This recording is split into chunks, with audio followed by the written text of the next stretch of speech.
ஏன்னா ஸ்பீடு குறைஞ்சிச்சு ரொம்ப. ரொம்ப ஸ்பீடு குறைஞ்சி ஒன்று தானே குறையணும்.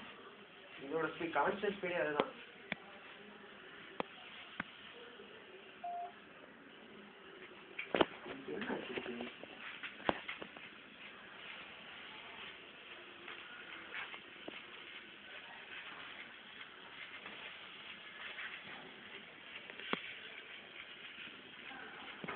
அது எங்கே உள்ளே இருக்கு அந்த எல்இடிஆர்? எல்டிஆர் அது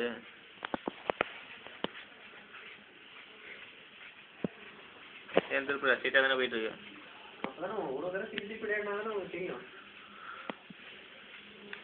எப்படி செஞ்சாங்க செஞ்சான்னு சொல்கிறேன், அப்படியே நெட்டில் அப்லோட் பண்ணிடுவான். வேறு ஏதாச்சும் பார்த்து கற்றுக்கிட்டோம். ஸ்பீட் கண்ட்ரோல் சர்க்யூட் டிசி மோட்டரோட ஸ்பீட் கண்ட்ரோல் பண்ணுற 2 சர்க்யூட்டே நம்ம ஒன்றா இணைச்சிருக்கோம். ஏகப்பட்ட போட்டோ சர்க்யூட் இருந்தாலும் இந்த சர்க்யூட் வந்து டிசைன் வைஸ் காஸ்ட் வைஸ் ரொம்ப சீப் அப்கோர்ஸ். அதனால நாங்கள் வந்து பெருமையை பேசிக்கிறோம். கையர் அடை அப்கோர்ஸில் வந்து அடிஷனல் ஆட் பண்ணியிருக்கிறதுனா அப்செட் அவாய்ட் இங்கே serious. Can you see that?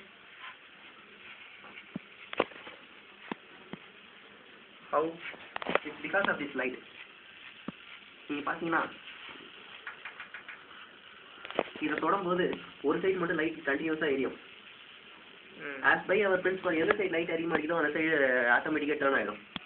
ஓ, அதுக்காக முன்னாடி லைட் வச்சுருக்கீங்க. அந்த லைட் ஆஃப் பண்ணால் கொஞ்சம் ஸ்பீடாக வரும். அப்படி இல்லை, அது வந்து அதனால பிளிங்க் ஆகிற மெத்தடில் ஸ்ப்ரிங்கில் சஸ்பெண்ட் பண்ணியிருக்கோம். அது எப்படினாலும் அது ஆஃப் ஆகிடும். அது கண்டினியூஸாக எரிஞ்சால் கூட ஸ்பீடு குறையுமே தவிர நின்றுடாது, ஃபுல்லாக நின்றுடாது, ஸ்பீடு குறையும். This is what we plan to do. அதனால இந்த அதனால மட்டும் டர்ன் ஆகல. இந்த இதோட சஸ்பென்ஷன் கொஞ்சம் இருக்கு. அது அந்த ஏட்டாப்ல வர்றத திருப்பு அந்த